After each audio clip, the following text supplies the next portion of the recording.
Hello friends, how are you all? Welcome to our channel, I Teach. So today's topic is very interesting. It's salient feature of the Indian Constitution or nature of the Indian Constitution. So the Constitution of India is a very dynamic creation of our lawmakers. The Constitution of India, as we all know, is a supreme law of the country, and every citizen of our country has to abide by the Constitution. So the Indian Constitution is unique in its content and spirit. Though borrowed from almost every constitution of the world, the Constitution of India has several salient features that distinguishes it from the constitutions of other countries. So if we talk about the lengthiest written constitution, why is it lengthiest? So generally the form of the constitution is small. Only main points are mentioned in it, and the rest is left for the interpretation, as we can say is there in the Britain. But the Constitution of India is an exception. The form of the Constitution is neither small nor very big. It contains all the necessary points in it.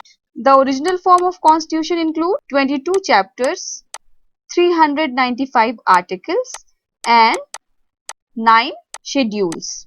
But later these has been increased along with amendments. That is why we can say that four factors have contributed to the elephantine size of our constitution. So first is geographical factor, that is the vastness of our country and its diversity. Second is, you can say, historical factor, that is the influence of the Government of India Act of 1935, which was bulky. Third is single constitution for both the center and the states except Jammu and Kashmir at that time. And the last one is dominance of legal luminaries in the Constituent Assembly. So to elaborate a bit, we can say that it is bulky because diversity of the culture. State constitution has also been written. Administrative procedures have been written. Also, special needs and provisions for SC, ST, OBC minorities are also written there. And constitution makers had experience of working all of the constitution at that time. That and its drawbacks as well. So these were the reason of being our constitution so bulky and lengthiest. If we can say in the words of Sir Ivor Jennings, he said that the Constitution of India is biggest and detailed constitution of the world, but critics say it is the heaven of lawyers. If we talk about the second feature of the Indian Constitution, it is said that it has been drawn from various sources and mainly from the Government of India Act 1935. So the structure part of the constitution is large extent derived from Government of India Act of 1935. But the philosophical part of the constitution, that is the fundamental rights and the directive principles of the state policy. These two are the philosophical part of our constitution, derive their inspiration from the American and Irish constitution respectively. And the political part of the constitution have been largely drawn from British constitution. So we can say that our constitution is basically divided into, you can say, broadly divided into three parts: the structural part, philosophical part, and political part. And the other provisions of the constitution have been drawn from the constitution of Canada, Australia, Germany, USSR, etc., that we will be studying later. So, however, the criticism that the Indian constitution is a borrowed constitution, a patchwork, and contains nothing new and original in it is actually unfair and illogical, because the framers of the constitution made necessary modifications in the features borrowed from other constitution, and at that time avoiding their faults. So that was the best thing they could do at that time. So next feature is it is blend of rigidity and flexibility. So if it is said that the Constitution of India is neither strictly rigid nor strictly flexible, then it should not be an exaggerate statement. So what is rigid and what is flexible? So rigid constitution is one that requires a special procedure for its amendment, as for example the American Constitution. And what is flexible? A flexible constitution is, on the other hand, one that can be amended in the same manner as the ordinary laws are made, as for example the British Constitution. Therefore, the Constitution of India is synthesis of both. Article 368 provides for two types of amendment.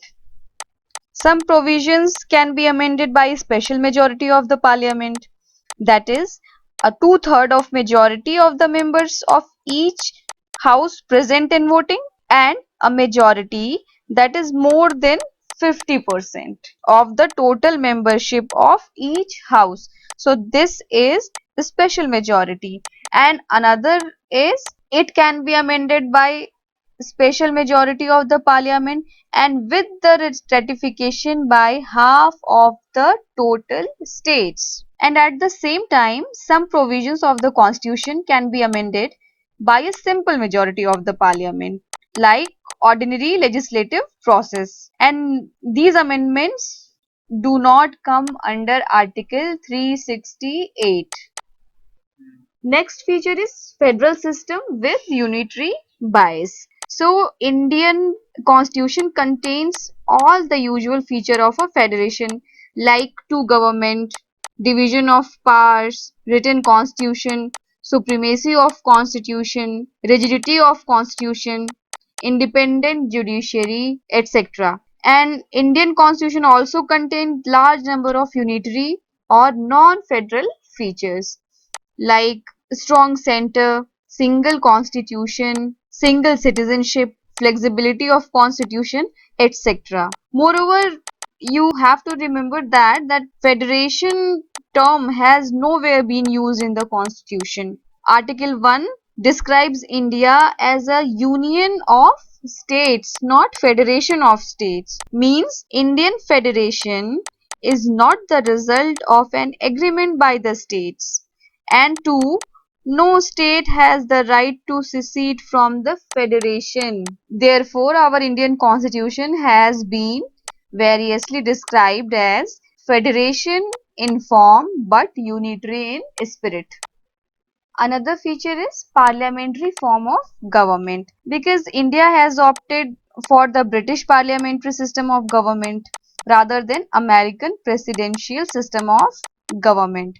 So what are the features of parliamentary form of government in India? First feature is presence of nominal and real executive. So who is the nominal and real executive? President is the nominal executive and Prime Minister is the real executive.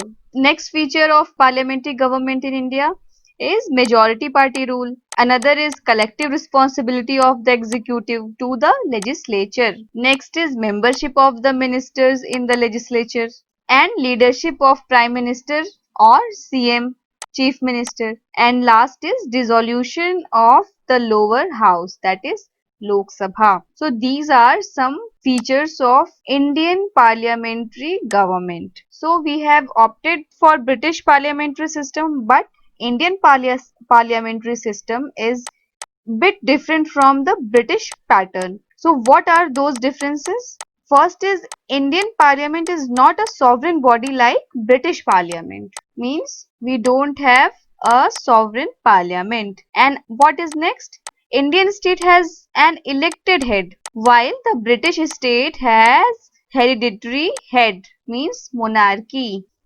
Next is that Indian constitution is synthesis of parliamentary sovereignty and judicial supremacy. So parliamentary sovereignty is the feature of British Parliament and judicial supremacy is the feature of American Supreme Court. So as the Indian parliamentary system differs from the British system, as we have studied earlier, likewise, the scope of judicial review power of the Supreme Court in India is narrower than that of what exists in USA. Why this is narrower than USA's? Because the American Constitution provides for due process of law against that of the procedure established by law contained in the Indian Constitution under Article 21. So the framers of the Constitution Indian Constitution have preferred a proper synthesis. Means our Constitution is the proper synthesis of both British principle of parliamentary sovereignty and American principle of judicial supremacy. Because Supreme Court can declare the parliamentary laws as unconstitutional through its power of judicial review, and the parliament can amend the major portion of the constitution through its constituent power. Next is integrated and independent judiciary. So Indian constitution establishes a judicial system that is integrated as well as independent. So the Supreme Court stands at the top in the judicial system, and below it there are high courts at the state level. Under a high court there is a hierarchy of subordinate courts, means Supreme Court, and then under it high courts, and then under high courts subordinate courts. So this single system of courts enforces both the central laws as well as the state laws. Unlike in USA, where the federal laws are enforced by the federal judiciary and the state laws are enforced by the state judiciary. So the Supreme Court is a federal court, the highest court of appeal, the guarantor of fundamental rights of the citizen, and the guardian of the constitution. Therefore, the constitution has made various provisions to ensure its independence. And how it ensures its independence? It is security of the tenure of judges, fixed service conditions for the judges, all the expenses of Supreme Courts charged on the Consolidated Fund of India, means CFI, etc. Next is fundamental rights. This is very important feature of the Constitution, and it is an achievement of the Constitution of India.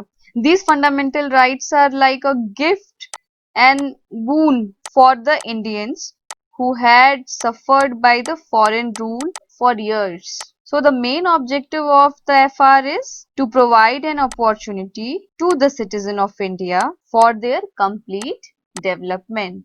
Also, it is mentioned under the part 3 of the Constitution. So what are the important FRs? Means fundamental rights to all the citizens. Right to equality. Article 14 to 18 covers right to equality. Right to freedom. Article 19 to Article 22. Right against exploitation. Article 23 to 24. Right to freedom of religion. Article 25 to 28. Cultural and educational rights. Article 29 and 30 covers it. Right to constitutional remedies. Article 32. However, the fundamental rights are not absolute and subject to reasonable restrictions. Also, they can be suspended during the operation of national emergency, except the right guaranteed by the Article 20 and 21.